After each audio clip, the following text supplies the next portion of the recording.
Entre as muitas histórias tocantes da Bíblia, uma delas é narrada no livro de 2 Samuel, capítulo 9, versos 1 a 13. O rei Saul e seu filho, o herdeiro Jonatas, haviam morrido numa batalha contra os filisteus. Jonatas tinha um filho chamado Mefibosete. Quando a notícia da morte de Jonatas e de seu pai chegou em sua casa, a ama que cuidava de Mefibosete, na ânsia de protegê-lo, procurou fugir apressadamente. E nesta pressa ela não segurou corretamente o menino, Mefibosete, e ele caiu e ficou aleijado. Então foi levado para uma pequena vila chamada Lodebar, que pode significar sem pastos ou sem palavras. E esta vila ficava do outro lado do Rio Jordão, distante, bem distante do centro dos acontecimentos do reino de Israel. Lá ele foi criado na casa de outra pessoa, vivendo como de favor, já que ele não tinha mais nada. Suas posses, ou as posses de seu pai, haviam sido perdidas, a dinastia de seu avô havia se encerrado. E daí ele nunca mais viu a corte, estava longe, distante então do lugar de adoração, e talvez recebesse apenas notícias de que o novo rei, Davi, que fora inclusive perseguido pelo seu avô, estava prosperando e vivendo o auge de seu reinado. Um dia, lá na pequena Lodebar, alguém procura a casa onde Mefibosete morava. E quando chega na casa, procuram Mefibosete e o informam que o rei Davi havia mandado buscá-lo. Mefibosete não tem escolha, era uma ordem do rei, e ele parte então com os enviados de Davi. E ele vai com medo. Podemos imaginar os seus pensamentos. Será que agora que o rei me achou, e sendo eu um dos poucos descendentes da dinastia rival, ele irá me matar? Será que Davi quer eliminar, evitando assim qualquer disputa pelo trono? Porque era assim que os reis procediam. Mas não foi para isso que Davi mandara chamar Mefibosete. Davi chamou Mefibosete para sustentar o acordo de graça que ele havia feito com o pai de Mefibosete, que era seu amigo, Jonatas. E aí ele restaurou as antigas propriedades de Jonatas, passou para o seu filho Mefibosete, e não apenas isso, Mefibosete passou a morar no palácio, na corte real, a fazer suas refeições junto à mesa do rei. Da distante Lodebar, ele foi trazido para o centro dos acontecimentos, para a mesa real, para o palácio, onde ele viveria até morrer. Uma tocante história de graça que restaura. No entanto, há uma outra história, bem mais bela, e que pode ser a sua história e a minha história. É a história de como Deus, em Cristo, nos trouxe de longe para perto, de fora para dentro, de afastados do reino para a sua mesa real. Efésios capítulo 2, versos 11 a 22, nos dá um relato desta história. Efésios capítulo 2, versos 11 a 22, nós iremos ler agora.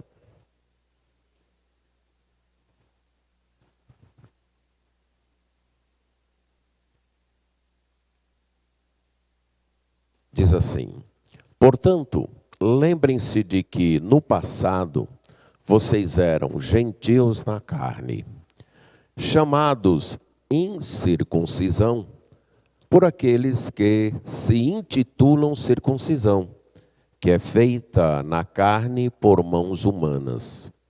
Naquele tempo, vocês estavam sem Cristo, separados da comunidade de Israel, estranho às alianças da promessa, não tendo esperança e sem Deus no mundo.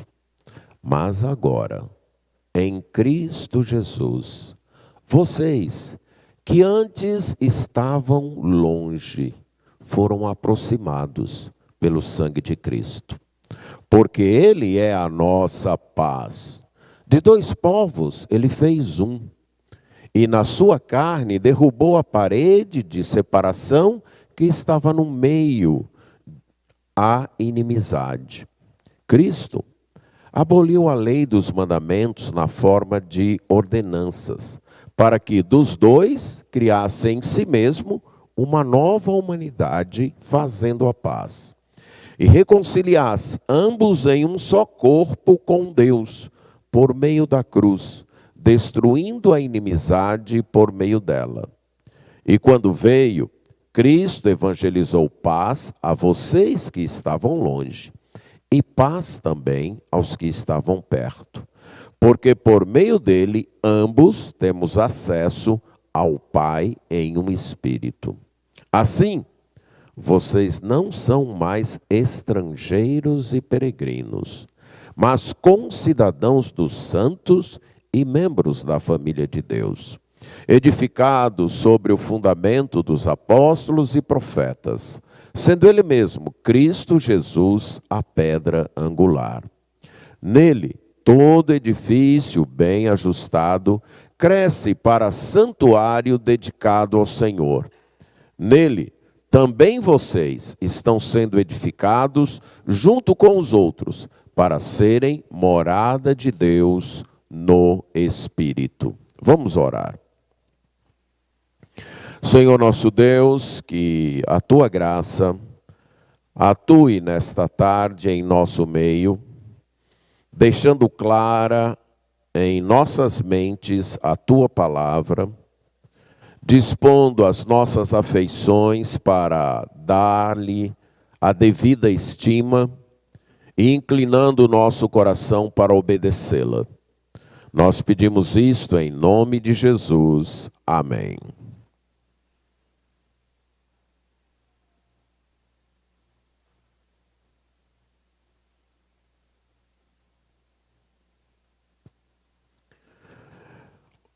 Hoje, nesse texto, eu quero destacar duas informações que aparecem no verso 13.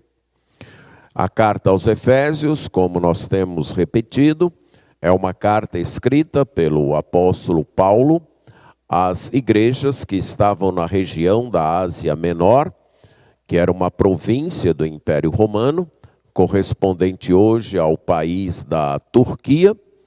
E a principal cidade era a cidade de Éfeso, inclusive a cidade que o apóstolo Paulo havia ficado quase 3 anos e plantado uma igreja ali.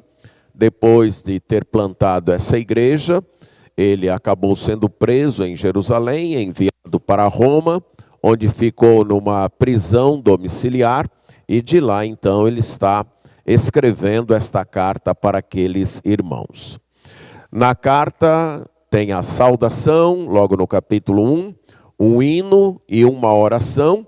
Se você ler com atenção, você vai perceber que todas estas partes têm como foco a obra realizada por Deus através do Senhor Jesus Cristo para resgatar o seu povo e restaurar a sua criação. E aí no capítulo 2, esta obra é explanada em termos de antes e depois, em duas partes que se espelham, duas partes então que em termos de estrutura, elas se repetem.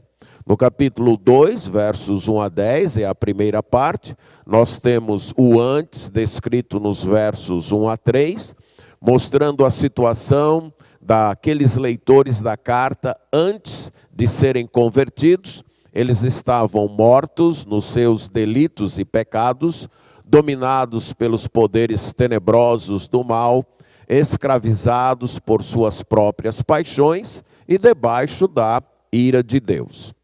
Por causa da misericórdia de Deus, então houve uma mudança, houve uma transformação, descrita nos versos 4 a 6. Ele descreve o fator motivador da mudança e o processo da mudança e o resultado da mudança.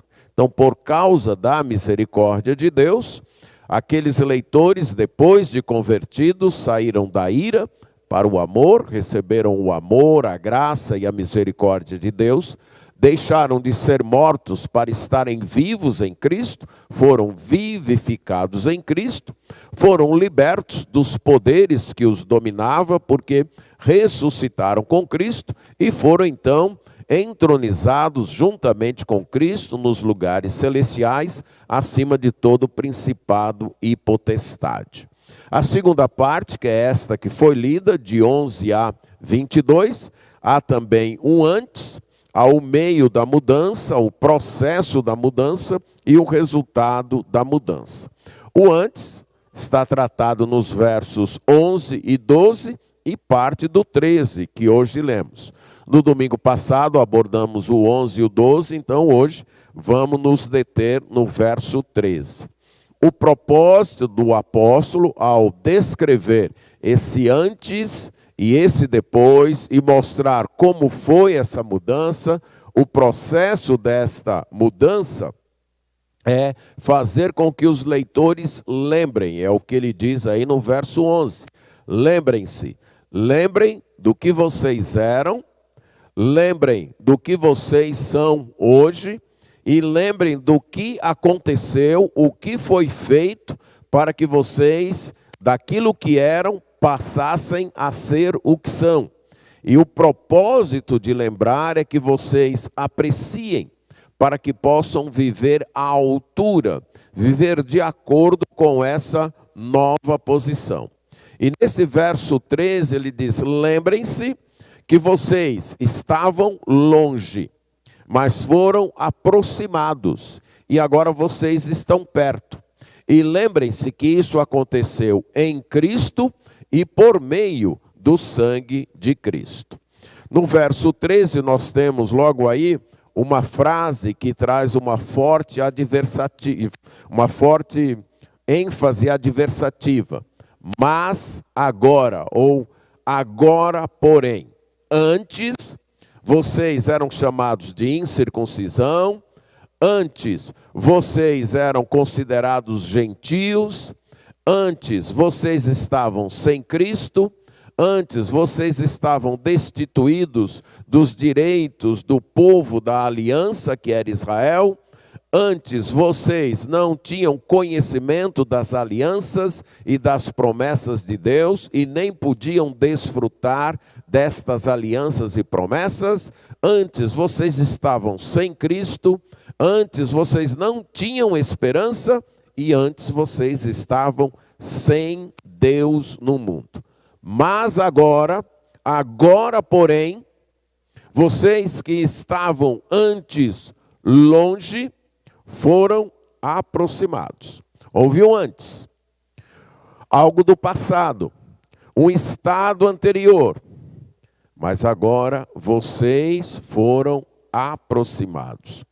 Esse versículo corresponde ao versículo 4 da primeira parte, onde você tem também uma conjunção adversativa. Mas Deus, antes vocês estavam mortos nos delitos e pecados, antes vocês andavam dominados pelo príncipe da potestade do ar, no curso deste mundo, segundo os filhos da desobediência, dominados pelos desejos da vossa carne, e vocês eram filhos da ira.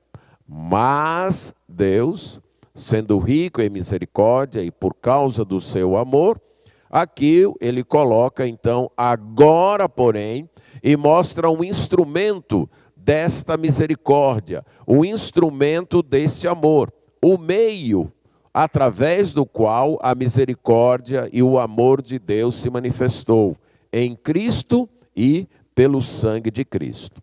Então antes vocês estavam longe, distantes. Esta expressão foi usada no Novo Testamento, tanto para indicar, no Novo e no Antigo, tanto para indicar judeus que estavam longe de Jerusalém, especialmente distantes do templo, distantes do lugar de adoração, em virtude da invasão babilônica que fez com que eles se espalhassem, mas também é utilizada para falar dos que não são judeus, isso é, dos gentios, das nações que estavam distante, longe, tanto em termos territoriais, tanto em termos de espaço, como em termos de crença.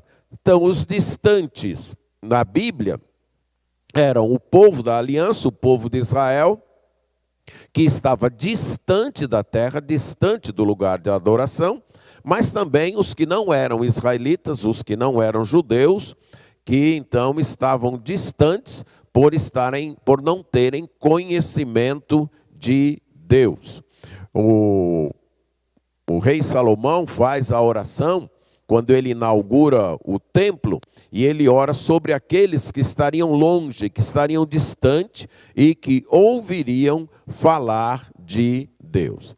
Antes vocês estavam longe, mas vocês foram aproximados. Note aqui a voz passiva.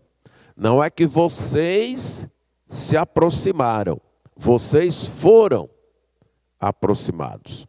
Vocês foram trazidos para perto.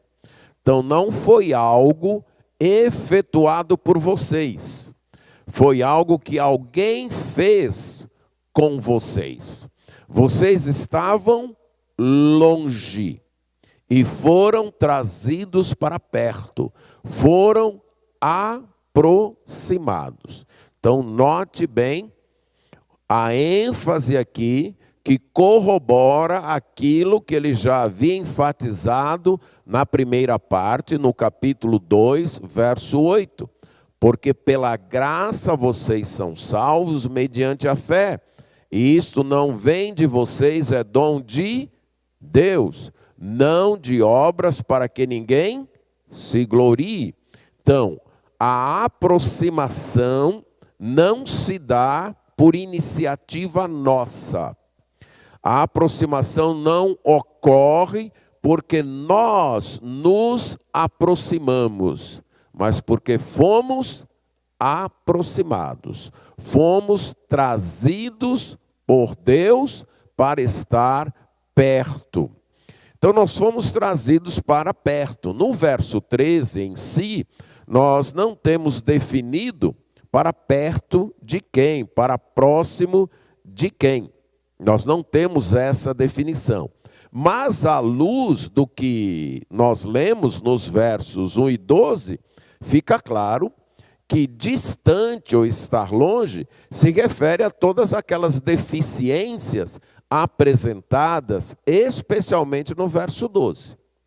Sem Cristo, destituídos dos direitos de cidadão do povo de Deus, que é a ideia de separados da comunidade de Israel, destituídos dos direitos de cidadania, da cidadania do povo de Deus, estranho às alianças e às promessas, isso é, não tínhamos conhecimento, nem participação nas alianças e promessas de Deus, não tínhamos esperança e estávamos sem Deus no mundo.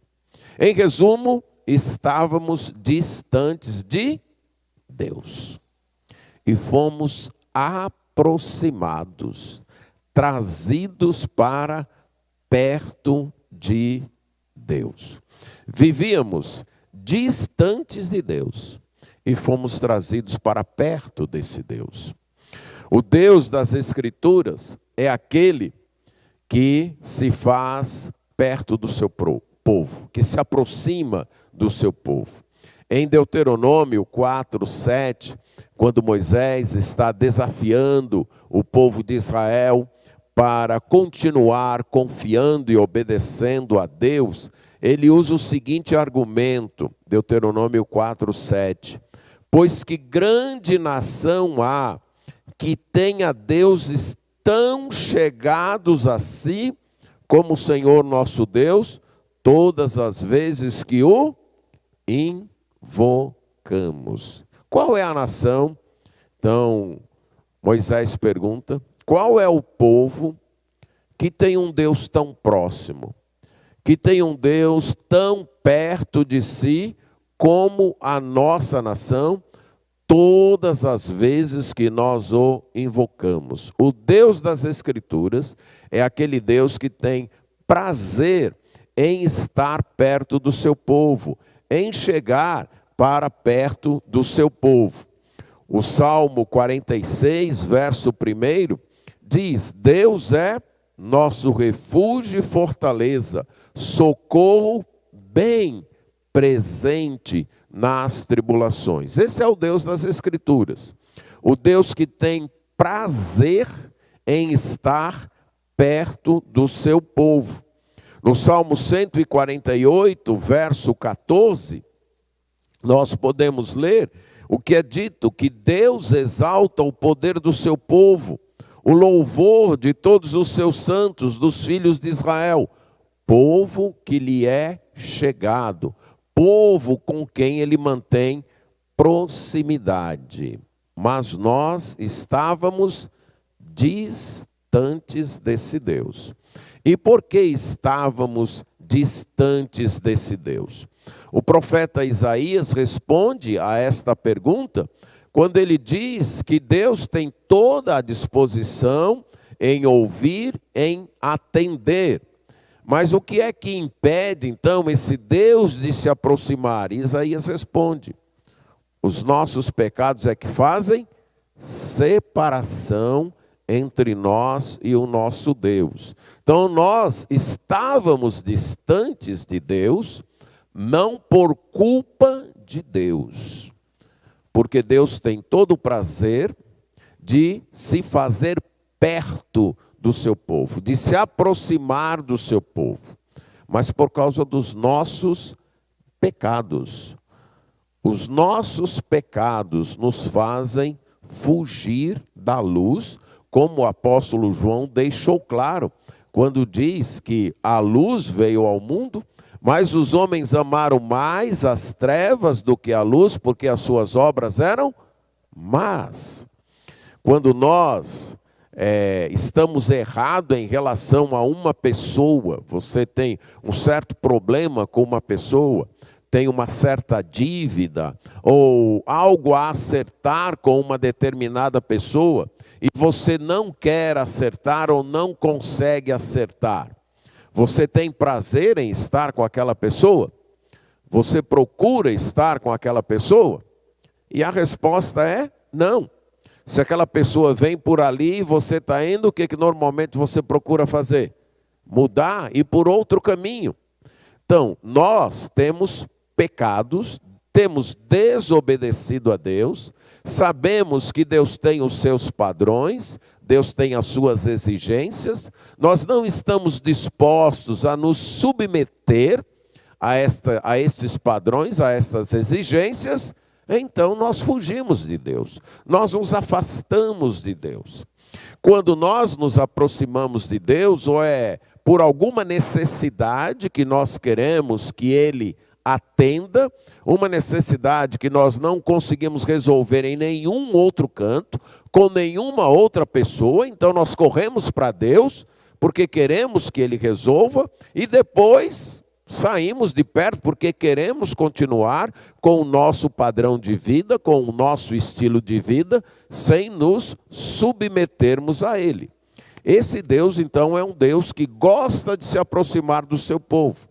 Mas os pecados impedem, os nossos pecados impedem então que nós estejamos perto dele. Nós estávamos longe por causa dos nossos pecados. Nós buscamos ir para longe de Deus. Um exemplo muito claro pode ser visto no primeiro pecado cometido, narrado lá em Gênesis capítulo 3. Adão e Eva desobedecem a Deus. E quando Deus vem ali, no processo da viração do dia, e que chama Adão, o que ele faz? Ele se esconde, certo? Ele procura se esconder. De quem foi a iniciativa de buscar Adão? Foi de Deus. Quem errou foi Adão. Quem pecou foi Adão. Mas a iniciativa de chegar é de Deus. E Adão faz o quê? Se esconde. Ele tem problemas aqui, ele tem algo a acertar e ele não quer acertar. Ele está com medo, ele se esconde. Há sempre da parte de Deus essa disposição em manter um relacionamento de proximidade conosco. O problema não está em Deus, o problema está em nós. O problema está nos nossos pecados. Esse é o problema. Os nossos pecados. Não queremos nos curvar diante de Deus. Você pode também pensar em Gênesis capítulo 4, quando Caim faz uma oferta que não está de acordo com as exigências divinas, sua oferta é rejeitada, ele fica com raiva. Quem é que toma a iniciativa de tentar restaurar o relacionamento? Novamente é Deus. Deus é quem busca. Deus é quem diz como é que ele deveria fazer. Mesmo assim, Caim não faz. Ele parte ainda para mais distante de Deus e assassina o seu irmão. Novamente, quem é que faz a tentativa de restaurar o relacionamento? Deus. Mas Caim não quer a restauração. Caim só tem medo de uma coisa: da vingança dos homens. É disso que ele tem medo. Ele não tem medo da justiça divina. O medo dele é da vingança dos homens. E Deus atende. Se é só isso que você quer, Caim, eu vou dar um sinal e ninguém vai se vingar de você. E o texto termina dizendo que Caim foi para distante, se afastou de Deus. Mas o que eu quero mostrar aqui é esse desejo divino de trazer o seu povo para perto dele. E que o problema não está da distância, não está com ele. Está com os nossos pecados. Então nós estávamos sem Cristo, sem Deus, sem esperança, sem os direitos de cidadania do povo de Deus, por nossa culpa, por nossos pecados. Mas Deus nos aproximou. Nós fomos trazidos para perto pelo próprio Deus. Deus veio atrás de nós e nos buscou. Como é expresso no Evangelho de Lucas, ele enviou o seu Filho, que veio buscar e salvar o que estava perdido. Esse é o Deus das Escrituras. Esse é o Evangelho. O Deus que não espera o homem chegar-se a ele. Até porque se ele fosse esperar as pessoas chegarem-se a ele, elas nunca chegariam. Nenhum de nós se aproximaria de Deus. Nenhum de nós chegaria a Deus. Não há quem busque a Deus. Romanos capítulo 3. Não há quem busque a Deus. Não há no nosso coração interesse por manter um relacionamento com Deus. Não há. Queremos levar a vida do nosso jeito. Quando entramos em dificuldades, buscamos Deus. Não porque queremos manter um relacionamento com Ele, e sim queremos que Ele conserte o nosso problema. É como nós fazemos quando estamos doentes e vamos a um médico. É porque a gente gosta, necessariamente, a gente gosta do médico, gosta de chegar lá e bater papo com o médico, é por isso? A gente vai por quê? porque quer uma solução para o problema. E provavelmente o médico só vai nos ver quando? Quando e se o problema voltar. Se não, nunca mais talvez ele vai ficar na nossa lembrança. Se ele conseguiu fazer o diagnóstico e o receituário adequado, nós vamos ficar curados, vamos ficar com uma certa sensação de gratidão, mas dificilmente a gente volta a manter contato com esse médico. É como o nosso carro e o mecânico. A gente visita o mecânico no nosso carro quando? Quando o carro quebra. Se o carro nunca quebrasse, talvez a gente nunca nem soubesse que existisse mecânico, existia mecânico na face da terra, né? Mas aí o carro quebra, a gente descobre que tem mecânico, a gente tem que ir. É o nosso relacionamento com Deus. Um relacionamento de buscá-lo para consertar aquilo que nos está sendo desconfortável na vida, e depois de consertado, acabou. Ele fica lá e eu aqui. Mas Deus não quer isso. Deus quer um povo perto dele. E foi ele que tomou a iniciativa de nos buscar. Então essa é a primeira declaração. Estávamos longe e fomos aproximados. Fomos trazidos para perto. Não foi iniciativa nossa. Não foi esforço nosso. Foi Deus agindo, Deus estendendo a mão para nos buscar e nos trazer para perto. A segunda afirmação é que isso se deu através do Senhor Jesus Cristo. Isso aconteceu por meio do Senhor Jesus Cristo. E aparece isso 2 vezes nesse versículo. Primeiro, mas agora em Cristo Jesus. A mudança, então, foi uma intervenção graciosa de Deus através de Cristo. Isso aconteceu em Cristo. Isso aconteceu no Messias, que é Jesus. Note que no verso 12 é dito que estávamos sem Cristo. Mas agora, em Cristo, nós fomos aproximados. Foi por causa de Cristo. Fomos incluídos em Cristo. E aí você lembra o que foi dito no capítulo, nos versos 4 a 7, ou 4 a 6, desculpe, do capítulo 2 mesmo, certo? Estando nós mortos, verso 5, nas nossas transgressões, ele nos deu vida juntamente com Cristo. E juntamente com ele nos ressuscitou e nos fez assentar nas regiões celestiais em Cristo. Fomos aproximados em Cristo. Como é que alguém fica próximo de Deus? Quando essa pessoa está em Cristo, e somente quando essa pessoa está em Cristo. E a expressão em Cristo, como eu já expliquei quando tratamos do capítulo 2, versos 4 a 7, fala de reconhecermos Cristo como nosso substituto e nosso representante legal diante de Deus. Então nós estamos distantes de Deus. Pecamos contra Deus, temos uma dívida com Deus, temos uma dívida infinita para acertar com Deus, os nossos pecados. Estamos condenados diante do tribunal de Deus.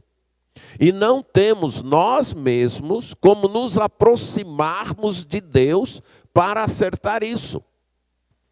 Aí Deus aponta, você quer acertar as coisas comigo? Está aí o meu filho. Somente através dele, não tem outro meio. Você só pode chegar a mim através do meu filho. Ele é o único caminho para mim. Ele é o único acesso para mim, não tem outro. Não busque outro, nem tente você mesmo se aproximar. Só existe um meio, é o meu filho. Quando nós reconhecemos a necessidade que temos, por causa dos nossos pecados, de acertar a vida com Deus, e reconhecemos que só há um meio de fazer isso, que é através de Jesus Cristo, e então confiamos em Jesus Cristo, nós somos unidos a Cristo em termos legais. Cristo se torna o nosso representante diante de Deus e também o nosso substituto. De modo que a morte dele na cruz se torna a nossa morte. Então, nesse sentido, nós pagamos pelos nossos pecados. Como? Em Cristo. Ele pagou. E como ele se fez meu substituto e meu representante legal, aquele pagamento é válido para mim. Aquele pagamento é suficiente para mim. Ele ressuscitou. E como ele é o meu representante legal, aquela ressurreição também foi a minha ressurreição. Eu ganho a vida, eu ganhei a nova vida por causa da ressurreição dele. E ele está sentado à direita de Deus. E como ele é o meu substituto e o meu representante legal, eu estou lá com ele.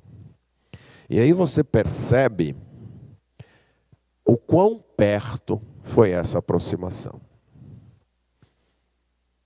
Nós estamos tão perto de Deus quanto o Filho dele está. Nós estamos tão perto de Deus quanto o Senhor Jesus Cristo. Por quê? Porque estamos em Cristo. Então, esta aproximação se deu e se dá única e exclusivamente por causa de Cristo.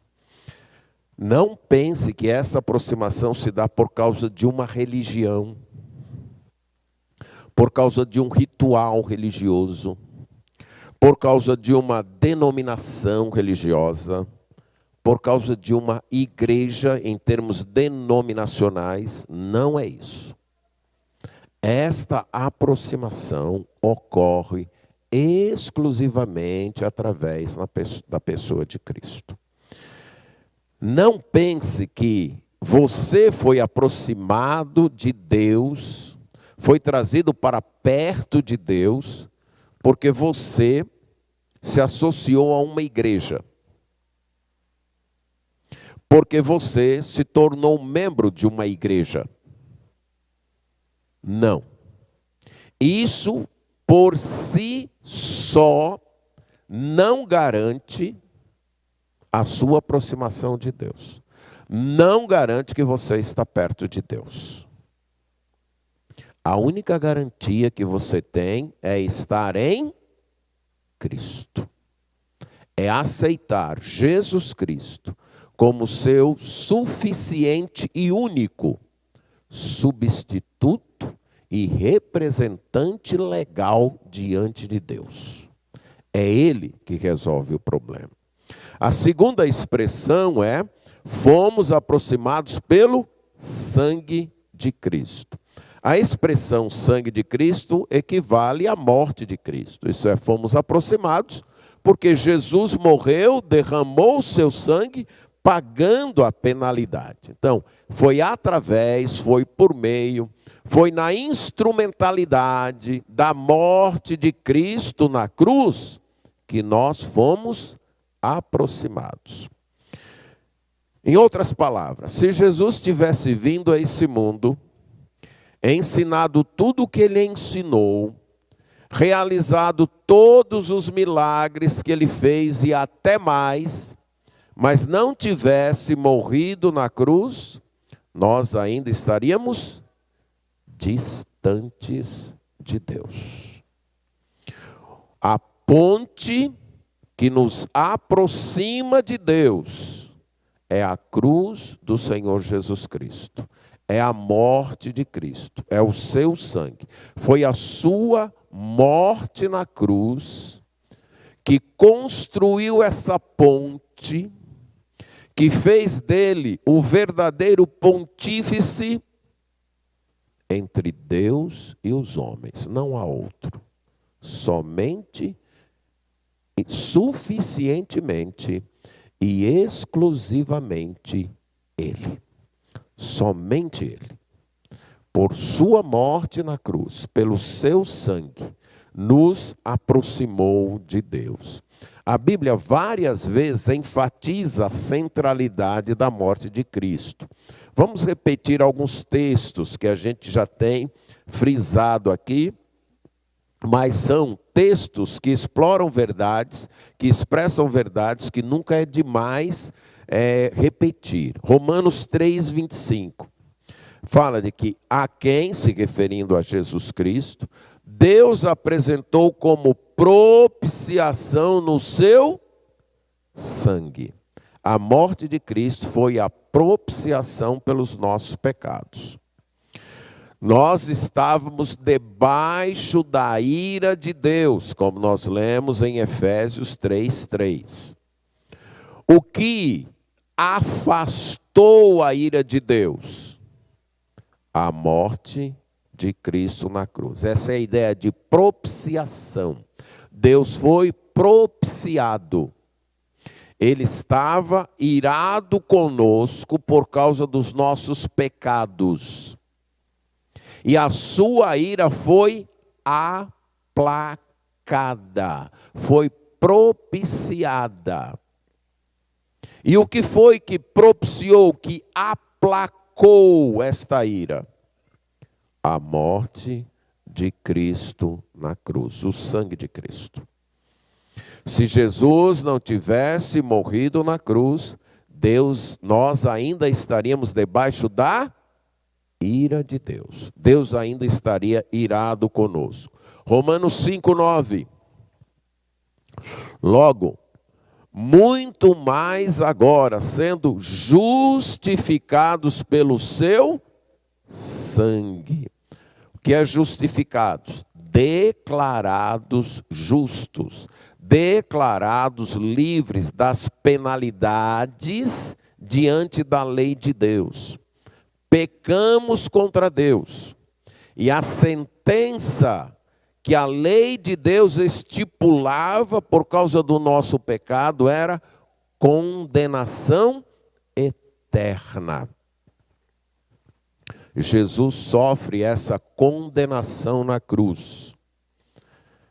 E todos aqueles que recebem Jesus Cristo como seu substituto e procurador diante de Deus pela fé, tem então sua penalidade, sua condenação lançada na conta de Cristo. E a justiça de Cristo lançada na sua conta. E aí ele é declarado justificado. Não é como se Deus dissesse. Peguei, e em Colossenses é usada esta expressão. Ele pegou a cédula de dívida. Lá, que tinha as nossas dívidas. E encravou na cruz.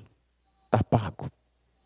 Justificados por causa da morte de Cristo. Se Jesus Cristo não tivesse morrido na cruz, nós ainda estaríamos debaixo da condenação.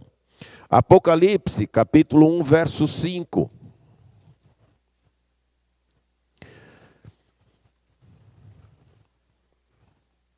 A saudação que João faz às 7 igrejas da Ásia, inclusive a igreja de Éfeso, para a qual a carta de Paulo estava sendo escrita, e ele diz: e da parte de Jesus Cristo, a fiel testemunha, o primogênito dos mortos e o soberano dos reis da terra, aquele que nos ama e pelo seu sangue nos libertou dos nossos pecados.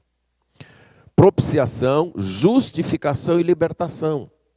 O pecado não mais precisa nos dominar. Nós não precisamos mais estar debaixo da escravidão do pecado. Antes da morte de Cristo, ou antes de aceitar esta morte, nós estávamos dominados pelo pecado. Agora não mais. Pelo seu sangue, nós fomos libertos dos nossos pecados.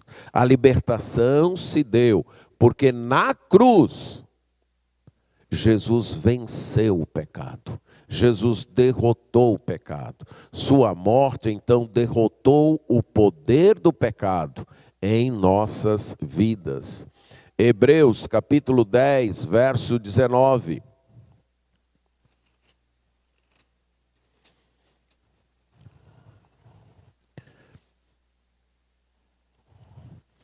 O autor diz assim: portanto, meus irmãos, tendo ousadia para entrar no santuário pelo sangue de Jesus. Não podíamos chegar na presença de Deus. Havia uma dívida, estavam os nossos pecados, não tinha como nos aproximar de Deus. Mas agora, nós temos ousadia para entrar lá no santuário celeste. Porque nós temos Jesus Cristo à direita de Deus, e Ele conquistou essa posição porque morreu. O nosso acesso a Deus em oração se dá por causa do sangue de Cristo, a morte de Cristo. Se Deus atende às nossas orações, é porque Jesus morreu na cruz, é o sangue de Cristo. Colossenses 1:20.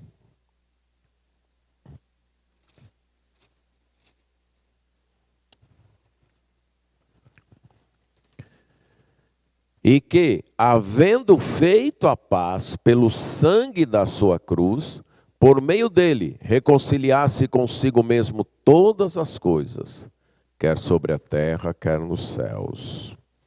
A paz com Deus.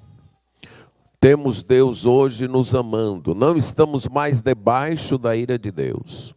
E a reconciliação, a restauração futura de todas as coisas, no novo céu e na nova terra, só pode ocorrer por causa do sangue de Cristo, da morte de Cristo na cruz.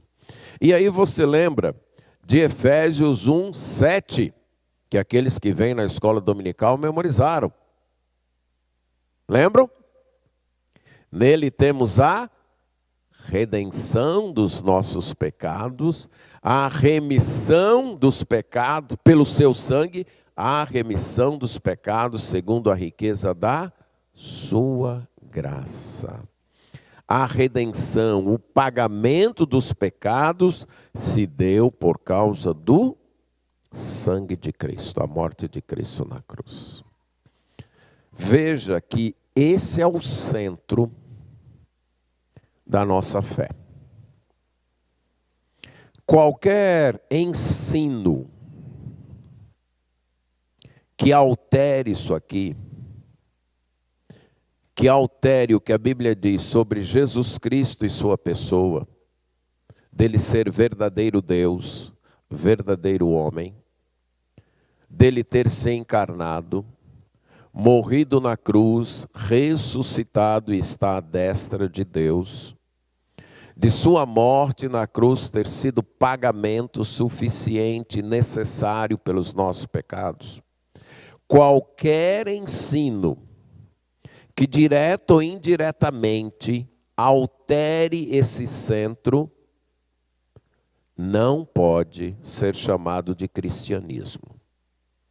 Não pode ser chamado de evangelho. Há no meio das denominações cristãs certas diferenças. Uns interpretam uma coisa de um jeito, outros interpretam de outro. Mas se esse centro é mantido, isso não desqualifica estas diferenças como, ou as coloca na categoria de anticristã. Mas mexeu aqui, alterou esse centro, acrescentou alguma coisa. Não, você tem que crer no sacrifício de Cristo e fazer mais isso. Você tem que crer no sacrifício de Cristo e guardar mais aquilo. Você tem que crer no sacrifício de Cristo, mas depois que morrer vai para um lugar ainda purgar os seus pecados. Gente, mexeu nisso aqui, já não é mais evangelho. Já não é mais cristianismo. Esse é o centro. Nossa fé repousa nisso aqui. Mexer nisso aqui é mexer no alicerce. E quando enfraquece o alicerce, o que acontece com a casa? Ela cai.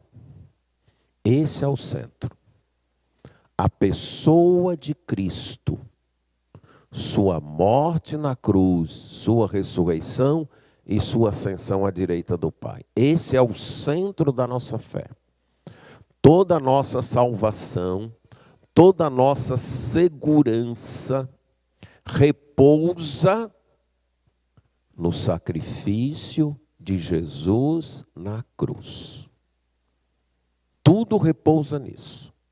Não repousa em nós, não repousa no nosso coração, não repousa nos sentimentos que temos, não repousa na nossa religiosidade. Sim, está sustentado no sacrifício que Jesus fez por nós.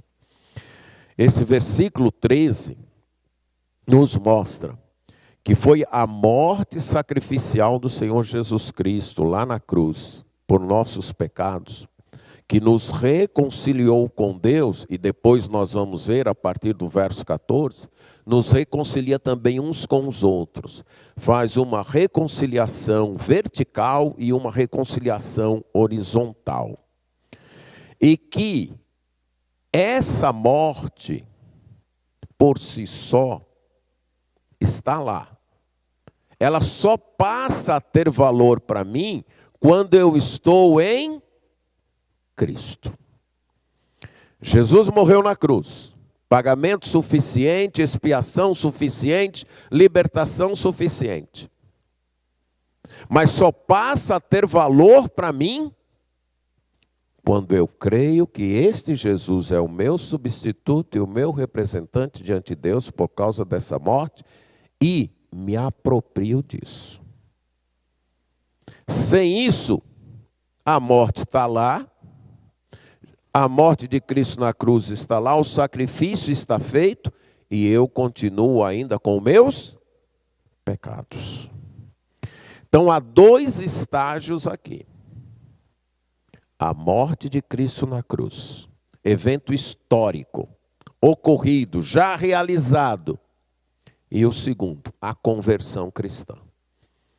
Aquele momento também histórico, mas aí na sua vida, individual, quando você conscientemente reconheceu o seu estado diante de Deus, o seu pecado diante de Deus, a sua perdição e condenação diante de Deus, e reconheceu também o amor de Deus em Cristo, e entregou sua vida a Ele. Este segundo passo, esse segundo estágio, é individual. É você e Deus. A morte de Cristo, de uma vez por todas, vale para todos os que irão dar esse segundo passo. Mas só passa a valer quando você faz isso. Quando há esse entendimento e você dá esse passo de seguir a Cristo. Esse segundo passo é testemunhado publicamente, deve acontecer no seu coração, e é testemunhado publicamente através de um ritual estabelecido pelo próprio Senhor Jesus Cristo, o batismo, que é o testemunho público de que isso aconteceu no seu coração. Mas lembre-se, são esses dois estágios. A morte de Cristo aconteceu. E você deve então reconhecer isso para ser incluso em Cristo. E aí você é aproximado de Deus. Você então é recebido pelo Pai em Cristo. A gente pode ilustrar com o filho pródigo. Quando ele sai de casa levando todos os bens e desperdiça tudo, chega um momento em que ele reconhece que eu estaria bem melhor na casa do meu pai. Mas agora eu estou distante. E eu não tenho mais o direito de chegar lá e pedir para o meu pai me receber como filho. Eu não tenho mais esse direito. Porque eu já gastei tudo que era meu direito lá. Mas eu vou fazer o seguinte. Eu vou me aproximar do meu pai e vou pedir que ele me receba como um trabalhador dele.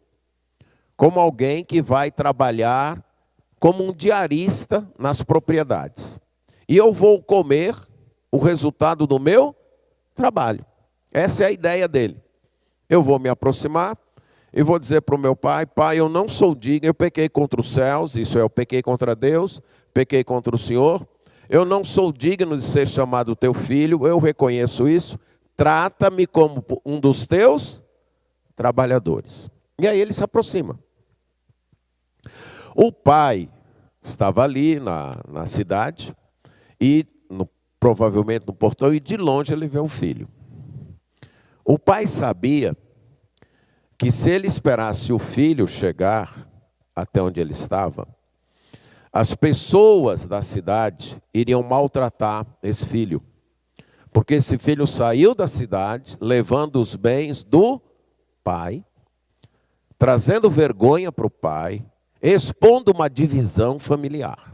E agora volta sem nada. Mendigo, sem nada.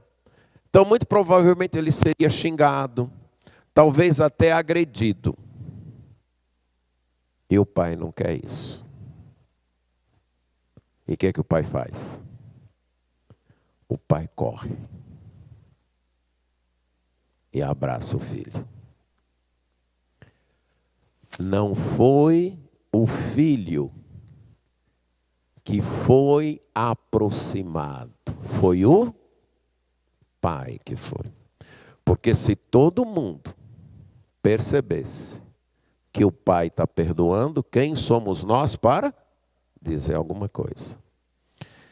E quando o pai chega que abraça o filho não diz todo o discurso que ele tinha ensaiado. O filho diz: pai, eu pequei contra os céus e pequei contra o Senhor. Já não sou digno de ser chamado teu filho. Ele para aqui. Ele não diz: trata-me como um dos teus trabalhadores. Porque naquele momento, ele sabe, eu não vou ser um trabalhador.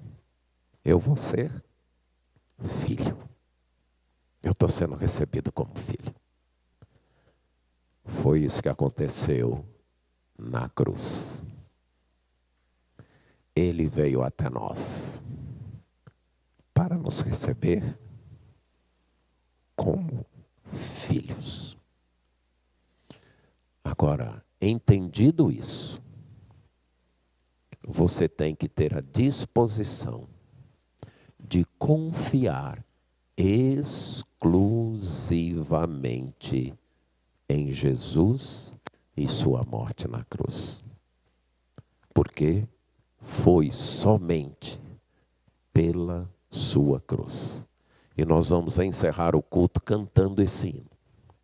Lembrando, foi somente por causa da cruz que nós fomos trazidos para perto de Deus. Amém.